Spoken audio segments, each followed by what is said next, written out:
విజయం ఆదిశంకర విజయం సత్యశంకర విజయం ధర్మశంకర విజయం.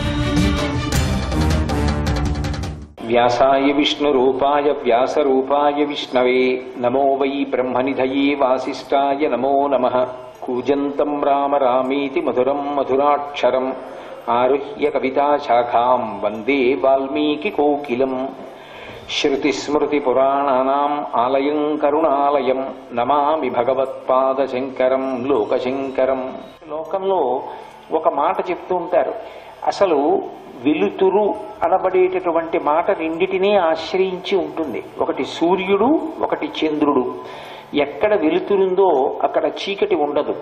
అజ్ఞానాన్ని పోగొట్టగలిగినటువంటి అటువంటి సూర్యచంద్రుల వంటి వారు ఎవరు వాంగ్మయంలో అంటే సూర్యుడు వ్యాసుడు, చంద్రుడు వాల్మీకి మహర్షి.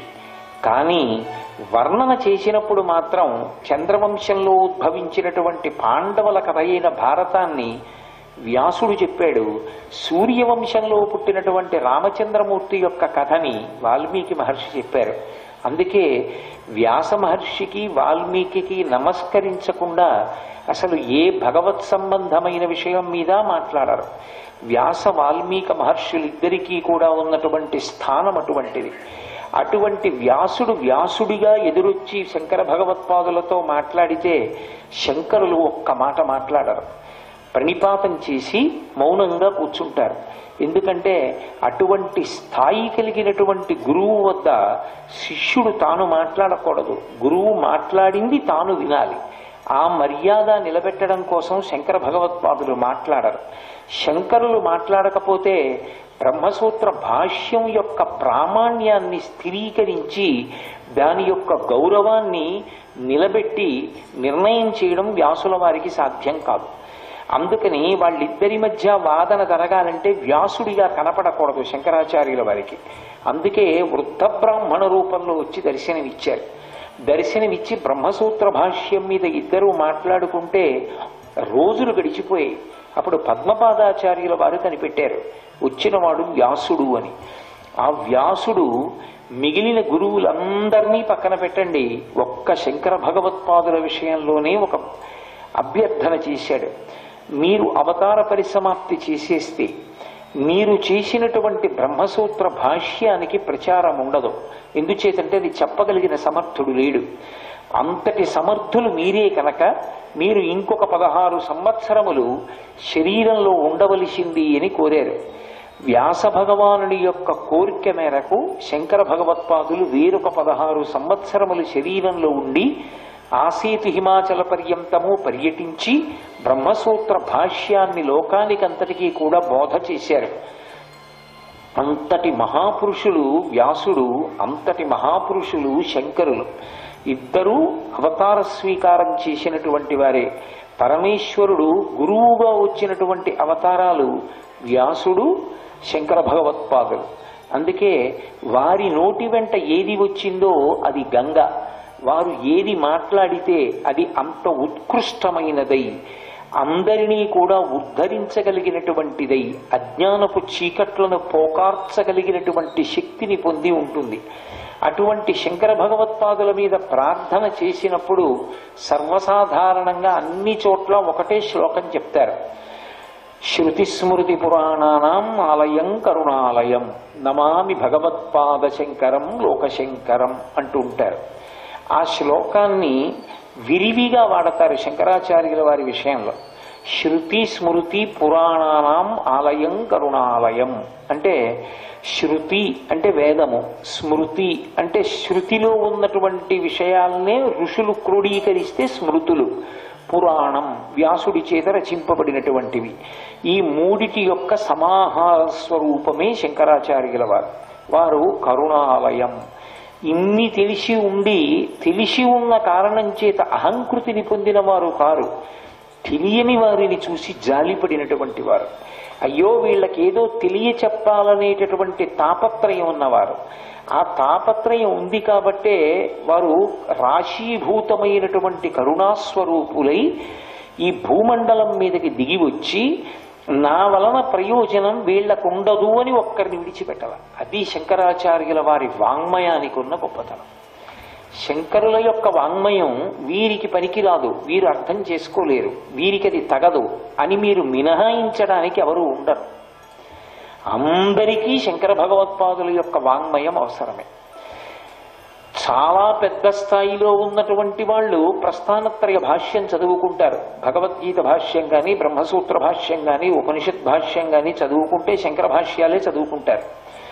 కాదు, మధ్యస్థాయిలో ఉన్న వాళ్ళు ఎవరైనా ఉన్నారనుకోండి, ఉపాసనా క్రమానికి మెరుగులు పెట్టుకోవాలనుకున్న వాళ్ళు సౌందర్యలహరి వంటి వాటి యొక్క అంతరార్థములను తెలుసుకుంటారు. కాదు, ఇంకా కింది స్థాయిలో ఉన్నాడనుకోండి, భగవంతుని యొక్క భక్తి వైభవాన్ని తెలుసుకుని పరవశించిపోయి మెట్లెక్కాలనుకున్నవాడు శివానంద లహరి వంటి గ్రంథాలు చదువుతారు. అసలు ఇంకా ఏమీ చేతకాక కిందకి వెళ్ళిపోయిన వాడు ఉన్నాడు అనుకోండి, వారు స్పృశించినటువంటి దేవతా స్వరూపాలు లేవు, ఆయా దేవతల మీద చేసినటువంటి స్తోత్రములుంటాయి. అది కూడా నాకు రాదన్నారనుకోండి, ప్రాతస్మరామి తెల్లవారి లేవగానే చదువుకోవలసినటువంటి స్తోత్రములను కూడా శంకర భగవత్పాదులు ఇచ్చారు. అంతేకాదు, బీజాక్షరముల యొక్క సంపుటీకరణమైనటువంటి మంత్రములను అందరూ జపం చెయ్యడానికి అధికారులు కారు కనుక అటువంటి మంత్రాన్ని చేస్తే ఎటువంటి శక్తి సిద్ధిస్తుందో అటువంటి మంత్రజపాంతో సమానమైనటువంటి శ్లోకములను ఇచ్చినది కూడా శంకర భగవత్పాదులే. అందుకే నాగేంద్రహారాయ త్రిలోచనాయ భస్మాంగరాగాయ మహేశ్వరాయ అని శ్లోకాలుంటాయి. మంత్రంలో ఉన్నటువంటి నకారంతో మొదటి శ్లోకం, తరువాతి అక్షరం మకారంతో తరువాతి శ్లోకం. అది ఆ శ్లోకాలన్నీ చదివినప్పుడు మొదటి అక్షరముల యొక్క కూడిక కలిసి పరమేశ్వర సంబంధమైనటువంటి అద్భుతమైనటువంటి అమృతస్వరూపమైన మంత్రముగా భాషిస్తుంది. అందరూ చదువుకోవడానికి వీలైనటువంటి శ్లోకముల దగ్గర నుండి తలలు పండిపోయినటువంటి వాళ్ళు చదువుకోవలసినటువంటి వ్యాఖ్యానముల వరకు శంకర భగవత్పాదులు ఇవ్వనివి లేవు. ఇవన్నీ ఇవ్వడం ఒకెత్తైతే, ఇన్ని ఇచ్చినటువంటి స్థితిలో ఉన్నటువంటి శంకర భగవత్పాదులకి అయ్యో సంసార వ్యామోహంలో ఇలా కొట్టుకుపోతున్నాడు అని అనిపించినప్పుడు కాశీపట్టణంలో కనపడినటువంటి ఒక బ్రాహ్మణుణ్ణి ఉద్దేశించి చెప్పినటువంటి మోహముద్గరం కూడా నిత్యపారాయణ స్థాయిని పొందినటువంటి గ్రంథంగా మారిపోయింది. భజగోవిందం భజగోవిందం గోవిందం భజ మూఢమతే అంటూ శంకరులు చేసినటువంటి ఆ శ్లోకాలు అసలు లోకంలో ప్రతి వాళ్ళు చదువుకోవలసినవి. అవి మోహముద్గరము అన్నారు. మోహాన్ని పోగొట్టడంలో కొరడా దెబ్బ లాంటివి. అంత గొప్ప శ్లోకాలు ఇచ్చారు. శంకరులు జనుల యొక్క ఉద్ధరణకు చెయ్యనిదేమీ లేదు. అందుకే వారు రాశీభూతమైనటువంటి దయాస్వరూపులు. ఒక గురువుకు ఉండవలసినటువంటి లక్షణం ఏది అంటే దయ. కింద పడిపోయినటువంటి వాణ్ణి చూసి యావగింపు, వాడిందుకు పనికొస్తాడన్న భావన కాదు. వాడు కింద పడిపోయి నా కాళ్ళు పట్టుకున్నాడు కాబట్టి వాణ్ణి నేను పైకెత్తాలనేటటువంటి ఆర్తి ఎక్కడుంటుందో అక్కడ గురుత్వం ఉంటుంది. అందుకే అధిగత తత్వ శిష్య హితయోద్యత సతతం. గురువు అంటే తత్వము తెలిసున్నవాడై శిష్యుల యొక్క హితమును సర్వకాలములయందు ఆకాంక్షించేటటువంటి వాడెవరుంటాడో వారిని గురువు అంటారు. సమస్త జగత్తుకి గురువై ఎవరెవరు శంకర భగవత్పాదుల యొక్క పాదములు పట్టుకుంటారో వారు ఈ దేశంలో లేకపోవచ్చు, ఈ ప్రపంచంలో ఎక్కడ ఉండనివ్వండి, శంకరాచార్యుల వారి యొక్క పాదములను పట్టుకుని వారిని భక్తితో స్మరించి వారు ఇచ్చినటువంటి వాంగ్మయాన్ని పరిశీలనం చేసినటువంటి ఎవరైనప్పటికీ కూడా భక్తి మార్గంలో ప్రయాణించేటటువంటి అనుగ్రహాన్ని వారు వర్షిస్తారు. అందుకే వారు కర్మభూమి అయినటువంటి భారతదేశమునందు మాత్రమే ఉండి ఎన్నడూ ఈ ఎల్లలు దాటి వెళ్ళకపోయినప్పటికీ వారు జగత్తులో ఎక్కడ ఉన్న ఎవరైనా సరే గురువుగా స్వీకరించడానికి, వారిని గురువుగా స్వీకరించడానికి శిష్యులకు యోగ్యత కల్పించి ఉద్ధరణకు హేతువయ్యారు కనుక వారు జగద్గురు అనబడేటటువంటి బిరుదునామాన్ని పొందారు. అటువంటి జగద్గురువులైనటువంటి శంకర భగవత్పాదులు రాశీభూతమైనటువంటి కారుణ్యము. అందుకే ఆలయం కరుణాలయం నమామి భగవత్పాద శంకరం లోకశంకరం. శంకర భగవత్పాదులకు నమస్కరించుచున్నాను. శంకరం అంటే శం కరోతీతి శంకర. ఎవరు శుభములను చేస్తారో అటువంటి శంకరుడికి నమస్కరిస్తున్నాను. ఆయన ఎవరు? లోకశంకరం, లోకమునకంతటికి శంకరుడు. నాకో మీకో ఎవరో ఒకరికి కాదు, ఈ లోకమునకంతటికీ శుభాలు చేకూర్చగలిగినటువంటి జగద్గురు స్వరూపమైన శంకర భగవత్పాదులకు నమస్కరించుతున్నాను. ఈ శ్లోకంలో బాహ్యంలో విచారణ చేస్తే మొదటి పాదానికి అర్థం అంతే వస్తుంది. శృతి స్మృతి పురాణానాం ఆలయం కరుణాలయం కాదు. మీరు బాగా లోతుగా వెడితే శంకర భగవత్పాదుల యొక్క విశేష స్వరూపాన్ని ఆవిష్కరిస్తుంది ఆ శ్లోకం. శృతి అని నేను అన్నప్పుడు దాని అర్థం జ్ఞాన మార్గావలంబకులు అని గుర్తు. వారు జ్ఞాన మార్గమునందు ప్రయాణము చేసిన వారు, లోకమునకు జ్ఞాన మార్గమును అందించిన వారు. స్మృతి అంటే ధర్మమును లోకమునకు అందించినవారు, కర్మను లోకమునకు అందించినవారు. మూడవది శృతి స్మృతి పురాణానాం. పురాణము అనబడేటటువంటిది మనకి ఎప్పుడైనా సరే ఏది బోధ చేస్తుంది అంటే, మనం ప్రతిరోజు అనుష్ఠించి తీరవలసినటువంటి ధర్మము ఏది ఉంటుందో దాన్ని విడిచిపెట్టకుండా పుచ్చుకోవడాన్ని మనకి బోధ చేస్తుంది. కాబట్టి ఇప్పుడు శృతి అన్నప్పుడు జ్ఞాన మార్గం, స్మృతి అన్నప్పుడు కర్మ మార్గం, అలాగే చిట్ట చివర పురాణం అన్నప్పుడు భక్తి మార్గం. ఈ మూడిటి యొక్క సమాహార స్వరూపులై మూడు మార్గములు కూడా లోకమునకు నిర్దేశించినటువంటి రూపము శంకర భగవత్పాదులది. స్మృతి అంటే వేదంలో ఉన్నటువంటి విషయాలే మహాసముద్రంలా ఉంటాయి కనుక మనం వేదం అంతా చదివి అనుష్ఠాన పర్యంతంలోకి తెచ్చుకోవలసి వచ్చినప్పుడు ఎక్కడెక్కడ ఏమేమున్నాయి వాటిని ఎలా ఏరి కూర్చాలి అన్నది మనకి తెలియనప్పుడు ఋషులు ఏం చేస్తారంటే దాన్ని తీసి మన జీవితంలో అనుష్ఠాన పర్యంతంలోకి తెచ్చుకోవడానికి వీలైనటువంటి రీతిలో కర్మ మార్గమునందు ఉపయుక్తమయ్యేటట్టుగా వేదములో ఉన్నటువంటి సూత్రములనే పైకి తీసి క్రోడీకరిస్తారు. ఎక్కడ మంచి ఉన్నా శంకరులు స్వీకరిస్తారు, చెడును మాత్రమే ఖండిస్తారు. ఖండించడం కూడా శంకరాచార్యుల వారు ఏదో మాట ప్రకారం గెలవడం కాదు. శంకర భగవత్పాదులు చెప్పినటువంటి దానికన్నా మేము చెప్పింది సత్యం అని చెప్పలేక ఒప్పుకుని వారు చెప్పింది సత్యమని వారి మార్గాన్ని ఎంచుకుని వారితో పాటు నడిచారు అందరూ. అదేం సామాన్యమైన విషయం కాదు. యావజ్జాతిని తిప్పారు వేదం వైపుకి. అందుకే శంకరాచార్యుల వారిని పక్కన పెట్టేస్తే, శంకరాచార్యుల వారి అవతారం లేకపోతే శ్రీరామనవమి లేదు, కృష్ణాష్టమి లేదు, రథసప్తమి లేదు, భీష్మాష్టమి లేదు, విష్ణు సహస్రం లేదు, శివాభిషేకం లేదు. ఒక్క శంకర భగవత్పాదుల వల్లే ఇదంతా నిలబడింది. మహానుభావుడు అయిన వేదము యొక్క ప్రమాణమును నిలబెట్టిన మహాపురుషుడు. శంకరుల యొక్క అవతారం వచ్చిన తరువాత అప్పుడు మళ్ళీ కర్మ మార్గం అంతా కూడా పరిపుష్టమైంది. అందరూ కూడా కాలగతి యందు ఎప్పుడెప్పుడు ఏ కర్మ ఎలా చెయ్యాలో అలా చెయ్యడం ప్రారంభం చేశారు. కాబట్టి ఏదో శృతి స్మృతి పురాణానాం మండం కాదు, శంకరాచార్యుల వారిని స్మృతి అని పొగడడంలో కారణం ఏమిటంటే, హే భగవన్, మీరు అవతార స్వీకారం చేశారు కాబట్టే కర్మ అనబడేటటువంటిది నిలబడింది. లేకపోతే ఆ కర్మ అన్నది లేకపోతే అసలు ఉద్ధరణ అన్నది ఉండదు. ఎందుచేత ఏ పని చేయకుండా కూర్చోండి, కేవలం భగవంతుణ్ణి స్మరించండి అన్నాను అనుకోండి, ఎలా నడుస్తుంది? కుదరదు. కర్మ చెయ్యాలి. కర్మ చెయ్యడం అంటే ఏదో ఒక పని చెయ్యాలి. ఏదో ఒక పని చెయ్యడం అంటే మన చిత్తం వచ్చిన పని చెయ్యడం కాదు, దానికి ఒక ప్రమాణం ఉంటుంది. ఇదిగో ఇది ఏది చెప్పిందో ఆ చెప్పిన పని నువ్వు చెయ్యి అంటే, ఇప్పుడు శంకరాచార్యుల వారు 5 ప్రమాణాలు తీసుకొచ్చి నించోపెట్టారు.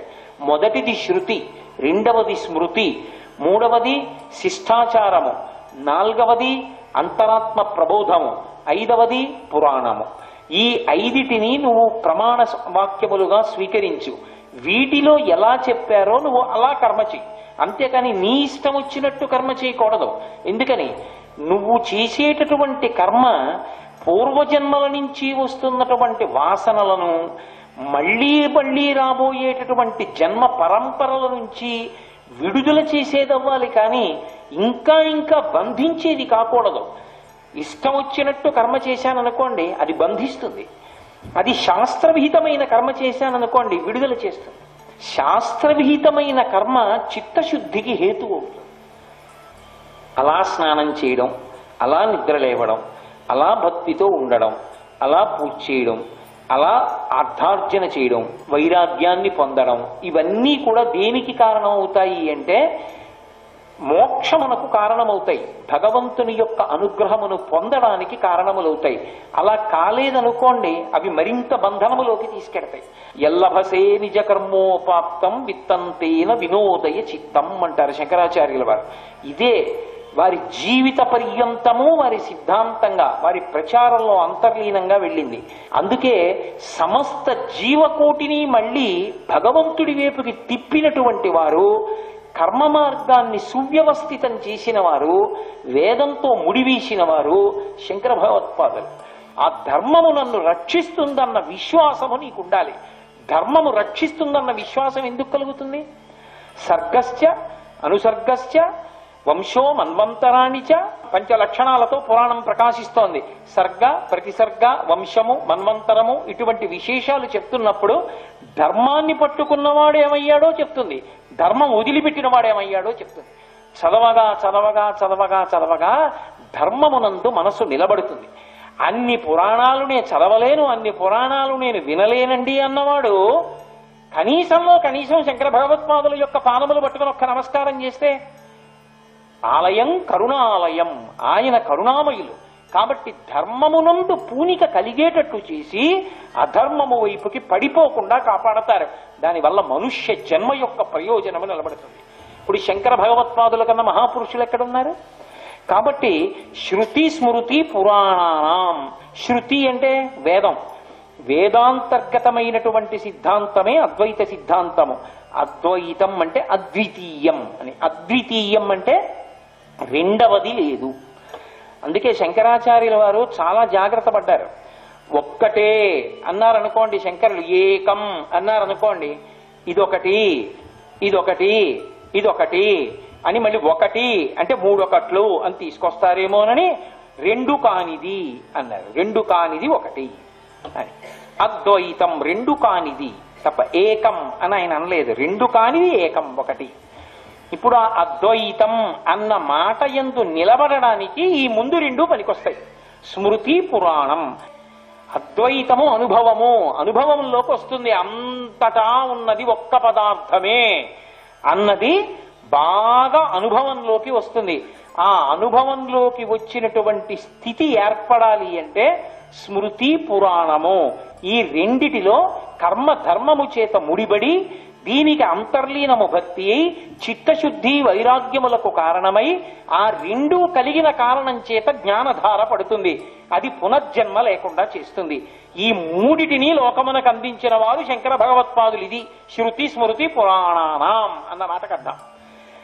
శంకర భగవత్పాదులు లోకానికి కర్మ, ధర్మము, దాని వలన చిత్తశుద్ధి, జ్ఞానము, మళ్లీ పుట్టవలసిన అవసరం లేనటువంటి మోక్షము కలగడానికి కావలసినటువంటి స్థితిని ప్రసాదించినటువంటి జగద్గురువులు. సర్వం శ్రీ ఉమామహేశ్వర పరబ్రహ్మార్పణమస్తు.